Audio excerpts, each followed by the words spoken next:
Ok, pessoal, é o seguinte, a nossa prova então tem 10 tópicos, tá? Quais são eles? Reportagem, entrevista e artigo de opinião, são os gêneros textuais, tá? E da parte gramatical a gente tem predicado, verbo nominal, derivação imprópria, regência verbal, regência nominal, complemento nominal, crase e oração subordinada substantiva, completiva nominal. Vamos começar aqui pela reportagem. Galera, quais são as características do gênero textual reportagem?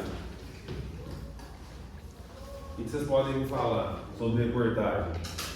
Comparando uma reportagem com uma notícia, qual texto é mais longo? Reportagem, né? Qual texto aborda um assunto? Reportagem. Qual texto relata um acontecimento? Notícias, certo? Um desses textos tem estrutura narrativa. Aconteceu isso em tal lugar, ontem e tal. E outro texto tem estrutura expositiva. Qual que tem estrutura narrativa? A notícia, porque a notícia é o relato de um acontecimento, né? E a reportagem, ela aborda um assunto. Então a notícia vai ter uma estrutura narrativa, tá? E a reportagem vai ter uma estrutura expositiva. A reportagem vai ser um texto mais longo e geralmente na reportagem a gente tem gráficos, tabelas, né? Infográficos, enfim, especialistas, fala de especialistas, ao passo que a notícia já é um texto mais sintético. A notícia geralmente se esgota no título, porque o título da notícia já é o acontecimento. 3 jovens são apreendidos no bairro Penha com um simulado de arma de fogo. Isso é a notícia. O acontecimento se esgota no título, certo? Agora a reportagem não, a reportagem ela vai abordar um assunto. É a crise hídrica no Brasil. Aí vai falar da crise hídrica, de onde que vem, porque está faltando água, porque não choveu, porque a matriz energética no Brasil é hidrelétrica. Isso é uma reportagem, beleza? Então a reportagem é um texto mais longo, tem caráter expositivo, tem tabela, gráfico, infográfico, etc, né? E a notícia é simplesmente um relato de um acontecimento atual e de interesse público, mas um acontecimento. Qual dos dois textos é mais perene? Ou seja, qual dos dois textos fica por mais tempo? A notícia ou a reportagem? A reportagem, né? Porque a notícia, o que você faz com o jornal de ontem? Embrulha e fruta, joga fora, põe pro gato fazer xixi, tem gente que forra o chão do carro, né? Por quê? Porque a notícia tem esse caráter de instantaneísmo, é só na hora, entendeu? A notícia velha não serve pra nada. Agora a reportagem não. Como a reportagem aborda um tema que é mais crônico, né, a reportagem acaba tendo uma validade maior. Os dois textos são textos do domínio jornalístico, né? Então, quer dizer, são textos que são publicados, veiculados em portais de notícias, jornais, revistas, né? Essa seria a característica em comum. Relação notícia e reportagem, beleza? Alguma pergunta? Tranquilo, vamos lá. O próximo tópico aqui, que é gênero textual também, é entrevista, certo? O que caracteriza uma entrevista, galera? O que caracteriza uma entrevista? Como que esse texto é estruturado? Ele é estruturado, exatamente, a principal característica de uma entrevista é a estruturação em formato de perguntas e respostas. E geralmente, nós temos recursos gráficos para diferenciar a pergunta da resposta, certo? Então, geralmente, a pergunta está em negrito, ou a fonte está em outra cor, né? Ou está em itálico. Então nós temos recursos gráficos para diferenciar a pergunta da resposta. O que mais vocês me falam de entrevista? Quais são outras características desse gênero? Além da estruturação em formato de perguntas e respostas. Entrevistador e entrevistado. Tem esses dois papéis, né? De entrevistador e entrevistado. Mas a entrevista já começa assim na pergunta? Não. Tem uma introdução, que é a biografia do entrevistado, né? Basicamente isso, é a biografia do entrevistado, a apresentação do entrevistado, né? Quem é essa pessoa, o que ele faz, qual que é a relevância que ele tem para a abordagem desse assunto, né? Então, geralmente, na entrevista, as pessoas convidam alguém que tem alguma contribuição para dar sobre aquele assunto, é um especialista na área, um entende daquele assunto, né? Enfim. Bom, beleza. Basicamente a entrevista então vai ser caracterizada por esse formato de perguntas e respostas tem essa breve introdução com o histórico, a biografia do entrevistado, né? Então, basicamente é isso, não tem muito segredo. E esse tratamento gráfico diferenciado, né, para introduzir fala, às vezes travessão, aspas, tal, né? Ok. Artigo de opinião, galera. E o artigo de opinião? Apresenta uma opinião? Sim, apresenta uma opinião, tá? O artigo de opinião, ele é um texto também do domínio jornalístico, né? Significa que ele vai ser veiculado em jornais, revistas, né? Portais de notícia, etc. O artigo de opinião, ele tem algumas características importantes, né? Primeira coisa, ele é assinado. Por que ele é assinado? Porque ele representa a opinião do articulista, ele representa a opinião da pessoa que o produziu. Quando a gente lê artigo de opinião em jornal, geralmente está até escrito alguma coisa do tipo, né? Que o jornal não compactua ou não comunga necessariamente com as ideias, né? Que aquilo é de responsabilidade de quem escreveu, né? Porque o artigo de opinião, ele é assinado, certo? Quais são outras características do artigo de opinião? Primeiro, o artigo de opinião ele vai tratar de um tema geralmente polêmico, né, de abrangência social, né, um tema atual, de interesse público, polêmico, certo? O articulista ele vai se manifestar, né, sobre esse tema, e aí nós teremos o quê? Um texto argumentativo. Então, no artigo de opinião, a gente vai ter um texto em que o articulista defende um ponto de vista, tá? Esse texto pode ser escrito em primeira ou em terceira pessoa e tem essa característica de ser assinado. É um texto que pertence ao domínio jornalístico, né, publicado em jornais, revistas, e é um texto de caráter argumentativo. Por isso ele vai ter aquela estrutura de textos argumentativos, introdução, desenvolvimento e conclusão. Geralmente ele tem um título chamativo, né, que é para despertar a atenção do leitor, né, para o texto. E quando ele é publicado em revista, às vezes ele tem o que a gente chama de olho, que é um destaque. Não sei se já aconteceu vocês estarem lendo uma revista e aí tem um destaque do trecho na lateral, assim, né? Às vezes vem entre aspas, com letra maior, aquilo chama olho. É um recurso editorial muito usado nas revistas, tá? Artigo de opinião, ok? Então esses são os gêneros textuais: reportagem, entrevista e artigo de opinião. Vamos para a parte gramatical agora, beleza? Então já vou até apagar esses três aqui. Ó, vamos começar aqui pela derivação imprópria, porque a derivação imprópria ela está mais independente, o resto está mais ou menos interligado, né? Agora a derivação imprópria ela já está mais avulsa. Galera, vocês sabem me dizer o que é a derivação imprópria? Quando uma palavra não concorda com o seu termo? Não. Ou alguém falou. Uma palavra que é usada para fazer o significado de outra, né? Fazer o significado de outra, mas não é só uma questão de significado. Classe gramatical, exatamente.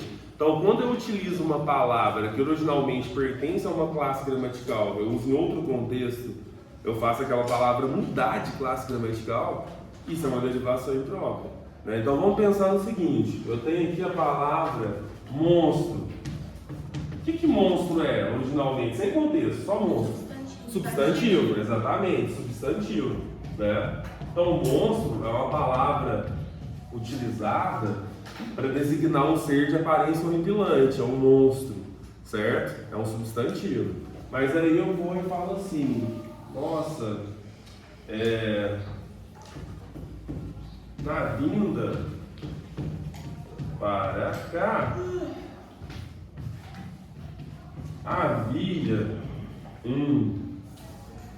congestionamento monstro.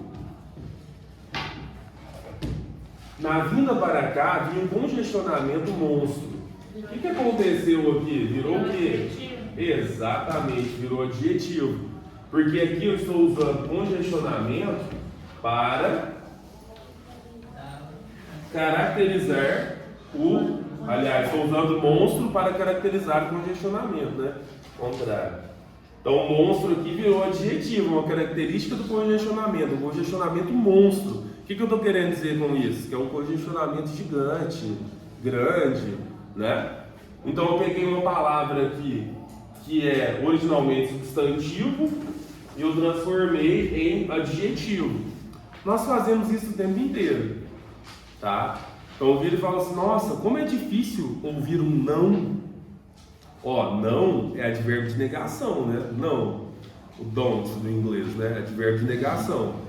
Ouvir um não, que virou o quê?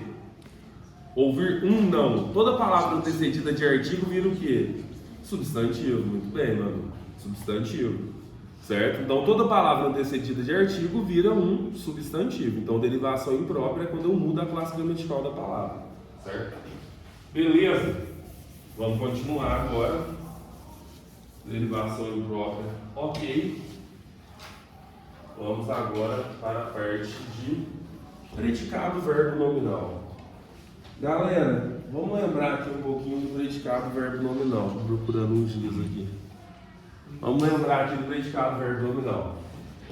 Eu tenho o predicado verbo nominal quando, galera?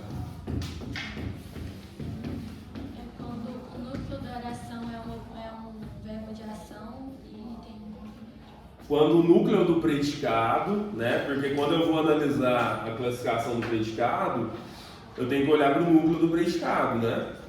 Então o predicado verbo nominal ele acontece quando eu tenho dois núcleos no predicado. Um verbo de ação e um predicativo. Exatamente. Tá? Então isso pode acontecer de duas maneiras distintas. Então eu falo assim, ó. Ai, professor chegou atrasado. Professor chegou atrasado. Qual que é o sujeito dessa oração? Professor, exatamente. É o sujeito da oração. Qual que é o predicado? Chegou só? Chegou atrasado. Chegou atrasado. Beleza. Então o professor é sujeito, o predicado é chegou atrasado. Ok. Eu tenho duas palavras aqui compondo esse predicado, chegou e o atrasado, certo? O chegou é verbo de ação? Sim. Sim. Então ele é um núcleo. Chegou é verbo de ação, ele é um núcleo, tá? Atrasado se refere a quem? Ao sujeito. Atrasado se refere ao sujeito. Então atrasado é um predicativo, certo? Então aqui eu tenho dois núcleos nesse predicado. Eu tenho um verbo de ação e um predicativo. Quando isso acontece, eu tenho um predicado verbo nominal. Então o predicado verbo nominal acontece quando eu tenho dois núcleos no predicado, um verbo de ação e um predicativo. Tá bom? Isso pode acontecer com esse predicativo aqui, que é o predicativo do sujeito, mas pode acontecer também com o predicativo do objeto, né? Então eu falo assim, ó, o aluno achou o livro chato. Então observa lá, qual que é o sujeito dessa oração? O aluno. Qual que é o predicado? Achou o livro Achou chato. o livro chato. Beleza. Achou, eu sei que é um dos núcleos já, porque é verbo de ação, certo? Beleza. Observe que esse achar, ele não é no sentido de localizar, encontrar, né? Esse achar é no sentido de julgar. Então fala assim, eu achei o livro, o quê? Chato. Chato, legal, comprido, certo? Vamos nos lembrar que esses verbos aqui, eu ensinei para vocês, eles são verbos transobjetivos. O que são verbos transobjetivos? São verbos que perguntam o que duas vezes. Eu achei o que? O livro. Achei o livro o que? Chato, certo? Ah, o juiz julgou o réu inocente. Julgou o que? O quem? O réu. O que? Inocente, tá? Quando isso acontece, essa palavrinha aqui, ó, chato, né, que se refere ao livro, essa palavrinha aqui vai ser o predicativo do objeto, tá? Predicativo do objeto. Então, nesse caso aqui, eu também tenho um predicado verbo nominal, porque eu tenho dois núcleos, um verbo de ação e um predicativo, né? Que é chato. Então, isso é o predicado verbo nominal, pode falar. Qual que é o diferencial predicativo O predicativo é um adjetivo, só que ele está ligado ao objeto. Entendeu? Só que para você saber isso, Maria Laura, você tem que olhar para o verbo. Você tem que ver se o verbo é transobjetivo. Você tem que ver se o verbo pergunta o que duas vezes. Então vamos supor, eu considero esta turma, eu considero esta turma, não está faltando alguma coisa? Eu considero esta turma o quê? Porque quem considera, no sentido de avaliar, julgar, considera alguém alguma coisa. Então o segredo está no verbo. Entende? Então fala assim, eu considero essa turma aplicada. Então, eu considero o que ou quem? Essa turma, objeto direto. Considero o que? Aplicada.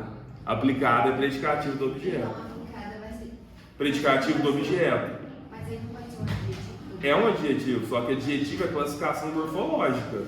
Predicativo do objeto é função sintática. Uma coisa é o que a palavra é, outra coisa é a função que ela exerce na frase. Então, quando você me fala não é um adjetivo, é. Mas isso é classificação morfológica. Agora, qual que é a função desse adjetivo na frase? Predicativo do objeto, isso é a função sintática. Então, o que a palavra é morfologia. A função que ela exerce na frase é sintaxe, pode falar. Mas se for não pergunta duas vezes. Não, mas é porque isso é do sujeito. Tá. Só pergunta duas vezes quando é do objeto. Aí você tem que olhar para o verbo. Certo? Beleza, vamos lá, que o tempo é curto.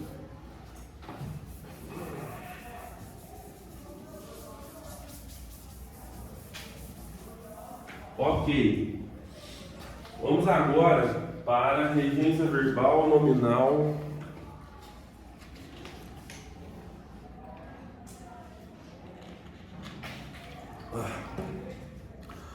Galera, nós temos dois tipos de regência. A gente tem regência verbal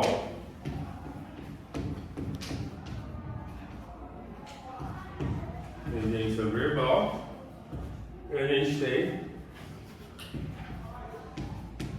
regência nominal, certo? No caso da regência verbal, do que a gente vai tratar? A gente vai tratar da relação do verbo com o seu complemento, tá? Então, beleza. O verbo pede complemento? Tem verbo que não pede complemento, não é? Como que se chamam os verbos que não pedem complemento? Intransitivos. Certo? Que não pedem complemento, são chamados de intransitivos. Por exemplo, morrer. Meu gato morreu. Morreu. O dólar caiu. Caiu. A inflação subiu. Subiu. A criança adormeceu. Adormeceu. O bebê nasceu. Nasceu. O que é isso? Verbo intransitivo. Verbo que não pede complemento. Tá? Agora, eu tenho verbos que são transitivos, que pedem complemento. Se eles pedirem complemento, eu tenho que ver como que é. Se é com preposição, se é sem preposição, se é um complemento só, se é dois, tá? Como que chama o verbo que pede complemento sem preposição? Direto. Verbo transitivo direto. Qual que é o complemento que ele pede? Objeto direto. Como que chama o verbo que pede complemento com preposição? Verbo transitivo indireto. Qual que é o complemento que ele pede? Objeto indireto. Agora, vamos prestar atenção nisso aqui, ó. Se ele pede complemento com preposição, eu tenho que ver qual preposição que é. A regência verbal vai tratar disso, da relação entre o verbo e seu complemento. Por quê? Se o verbo pede complemento com preposição, existe uma preposição específica. Se eu trocar essa preposição, eu estou cometendo um desvio de regência.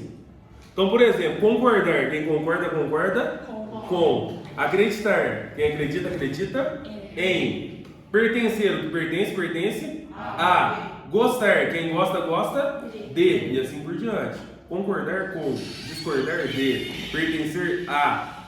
Certo? Então, quando a gente fala disso, a gente está falando de regência verbal. Outra coisa que eu tenho que observar aqui é a seguinte. Existem alguns verbos que nós utilizamos no dia a dia de forma incorreta ou em desacordo com a norma culta. Exemplo, o verbo namorar. A gente tem mania de falar assim, Carlos namora com Maria. Tá certo? Não, né? Por quê? Porque namorar não é transitivo indireto. Quem namora não namora com. Carlos namora Maria. Carlos não namora com Maria, né? E isso é um exemplo, né, de desvio, de regência verbal. Na apostila de vocês tem uma lista de verbos. Outro, por exemplo, bastante maltratado, assistir. Por quê? Assistir no sentido de ver, visualizar, é assistir a. Então você assiste a um filme.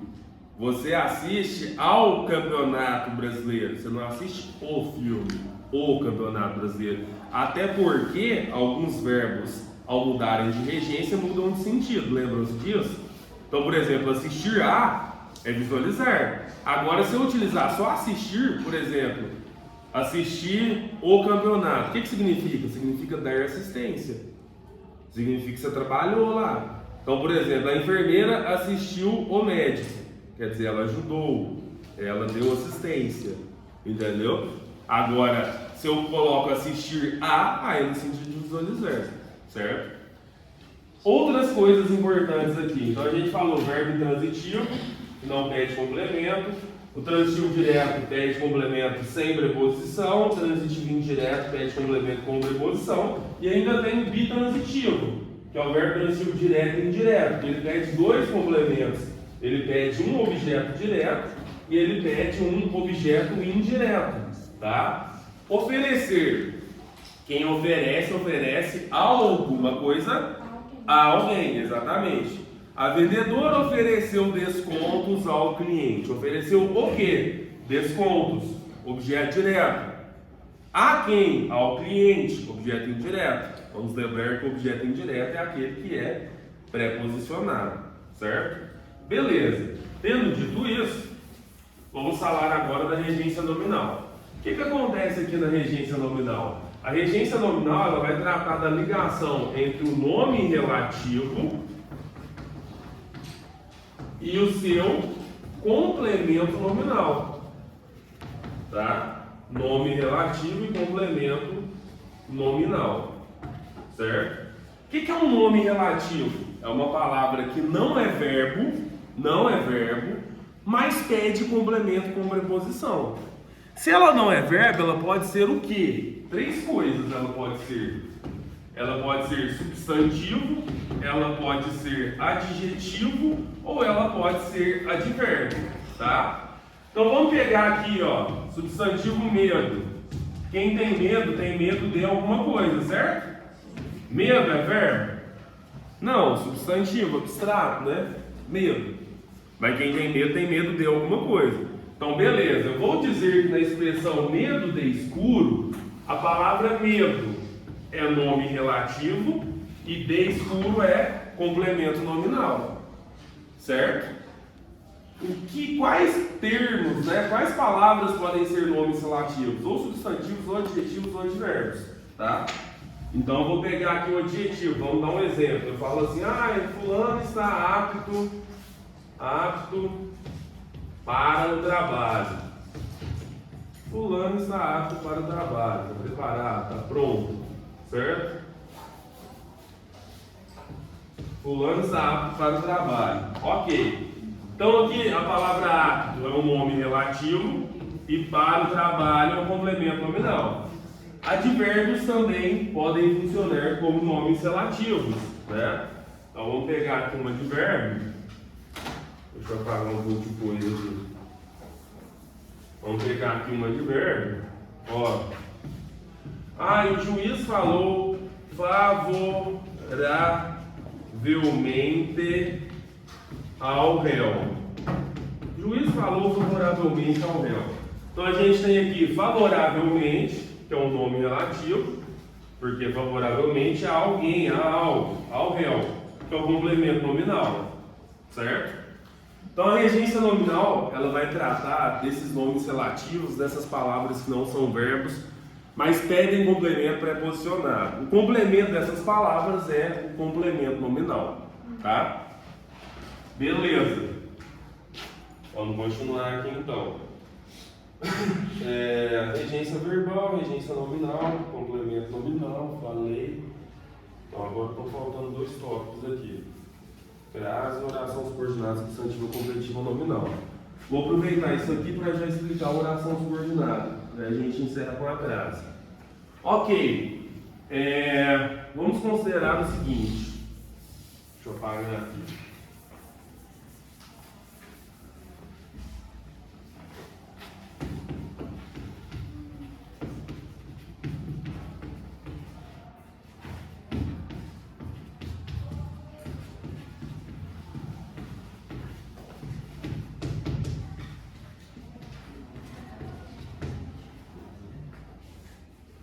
Tenho certeza de que você me entenderá. Espero que vocês estejam me entendendo. Vocês estão me entendendo? Sim. Ah, graças a Deus. Então vamos lá. Tenho certeza. Certeza é verbo? Não, né? Certeza não é verbo. Certeza é o quê? Substantivo. Beleza. Além de substantivo, como que chama um substantivo que pede complemento? Nome relativo. Nome relativo, exatamente, né? Então certeza é um nome relativo. Quem tem certeza de alguma coisa, certo? Do que eu tenho certeza? Que você me Que você me entenderá. Então é correto eu dizer que isso aqui é um complemento de certeza? Sim. Sim, né? Então se certeza é nome relativo, isso aqui é um complemento nominal de certeza. Só que aqui tem uma coisa bem importante. Que é isso aqui, ó, entenderá. Isso aqui é um verbo. O verbo transforma esse segmento em uma oração. Como que chama um segmento de frase que tem um verbo?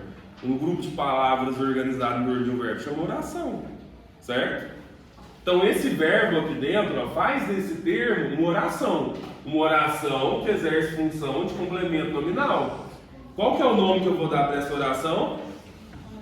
Oração subordinada substantiva completiva nominal. Completiva, nossa, que tamanho, nominal. Certo? Oração subordinada substantiva completiva nominal. Tá? Basicamente, galera, é um complemento nominal com um verbo dentro. Pode falar, Manu. Por que chama nominal não verbal?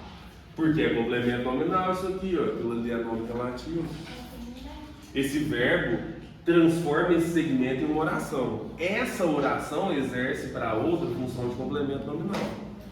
Certo? Então, essa oração está exercendo função de complemento nominal para o nome relativo de certeza. Certo?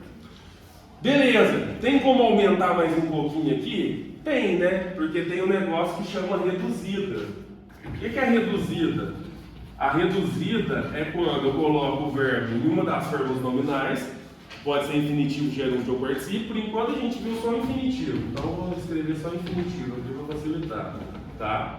Então a gente vai ter o verbo do infinitivo e a gente vai ter a omissão da conjunção subordinativa integrante, que é o que? Sem o que, tá? Alguém conseguiria me dar um exemplo de oração reduzida? Alguém saberia me dar um exemplo de oração reduzida, completiva nominal?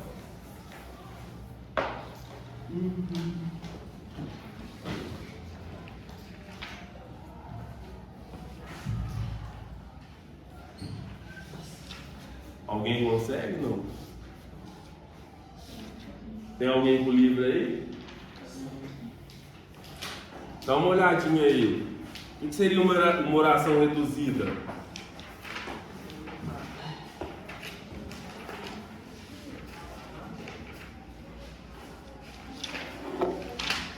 Está em escassez aqui.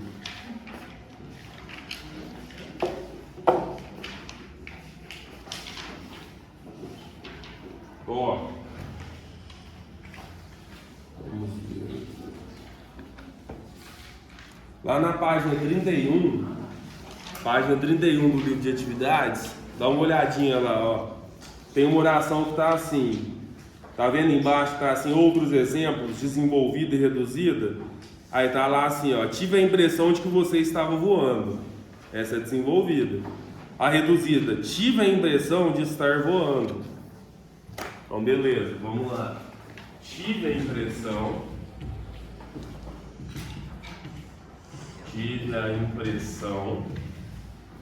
de estar voando. Então, olha só, impressão é verbo? Impressão é verbo? É verbo, gente? Impressão? Não, né? Não. Mas quem tem impressão de alguma coisa. Impressão é nome relativo, certo? Impressão de quê? Estar voando. Então eu quero chamar a atenção de vocês para duas coisas. Primeiro, impressão de algo, de estar voando. Isso é complemento nominal. Beleza. Só que o verbo está no infinitivo, ó, estar. E eu não tenho a presença do quê? Isso transforma essa oração numa oração reduzida, porque o verbo está no infinitivo e não tem a presença da conjunção subordinativa integrante, que é o quê? Então essa oração aqui vai ter a classificação de oração subordinada, substantiva, completiva, nominal, reduzida de infinitivo. Que é a mesma coisa, só que o verbo está no infinitivo e não tem o quê? É só um nome comprido de uma coisa fácil, tá? Então não tem segredo. Vamos para o nosso último tópico agora, para a gente encerrar a nossa revisão, que é a crase, certo? No caso da crase, basicamente, quando acontece a crase, gente? Quando que acontece a crase? Quando eu tenho de um lado um A, esse A ele é preposição, existe uma palavra que pede esse A preposição, e do outro lado eu tenho um A, que é um A artigo, que acompanha o substantivo feminino, tá? Então me dá uma palavra aqui que pede o A. Me dá uma palavra aqui que pede o A. É concordar? Concordar pede com, né? Oi? Disposto a. Beleza. Quem está disposto a algo, né? Então vamos colocar aqui de um lado. Disposto a. Me dá um substantivo feminino aqui. Estudar é verbo. Aliás, diante de verbo tem crase, gente? Não. Vamos falar rapidinho aqui situações em que não tem crase. Diante de verbo tem crase? Não. Diante de artigo indefinido, tipo tem crase? Não. Diante da maioria dos pronomes indefinidos, né? Essa, algum, nenhum tem crase? Não. Diante de palavra masculina tem crase? Não. Beleza. Mais alguma coisa vocês estão lembrando aí? Plural. Oi? Plural. Plural. Se o A estiver no singular e a palavra da frente estiver no plural, não tem crase. Diante de numeral tem crase? Número? Não, exceto horas. Nome de lugar também não. O nome de lugar é aquela regrinha. Vou A, volto da, crase no A. Vou A, volto D, crase pra quê? Essa é a regrinha dos locativos, para nome de lugar, né? Beleza. Me dá um substantivo feminino aqui. Disposto a... Caminhar é verbo. Vamos trocar o substantivo? Vocês estão fazendo confusão. Acho que não vai ser um bom exemplo. Então, ó, vou colocar aqui um verbo. Referir-se. Ó. Refiro-me a apresentação. Beleza. A apresentação. Ok. Então o que acontece aqui? Eu tenho um A que é preposição, que é do referir-se a, e eu tenho outro A que é artigo feminino, de a apresentação, referir-se a mais a apresentação. Quando isso acontece, o que vai acontecer? Eu vou ter o A craseado, a crase, tá? Então essa é a regra padrão da crase, quando eu junto preposição com artigo, a mais a. Existem outras situações especiais. Por exemplo, locução prepositiva, que é a palavra feminina mais de, a espera de, a procura de, tem crase. Locução conjuntiva, que é a palavra feminina mais que, a medida que, a proporção que, tem crase, tá? Locuções adverbiais femininas, palavras que a gente escreve e fala o tempo inteiro, né? Tipo, às vezes, à toa, à noite, à tarde, à vista, sempre tem crase, certo? E aí existem os casos especiais de crase, né? Nosso tempo acabou, mas eu acho que deu para contemplar bem. Por exemplo, com a palavra aquele, né? Então, quando eu tenho pronomes demonstrativos aquele, aquilo, aquela, e antes eu tenho uma palavra que pede preposição, como que fica, ó? Refiro-me àquilo, certo? Então, quando eu tenho uma palavra que antes pede preposição e na frente eu tenho os pronomes aquele, aquilo, aquela, o a que inicia aquele, aquilo, aquela recebe uma crase, certo? Bom, galera, é isso, obrigado. Bons estudos para vocês, né? Qualquer dúvida, eu tô aí. Um abraço. Valeu.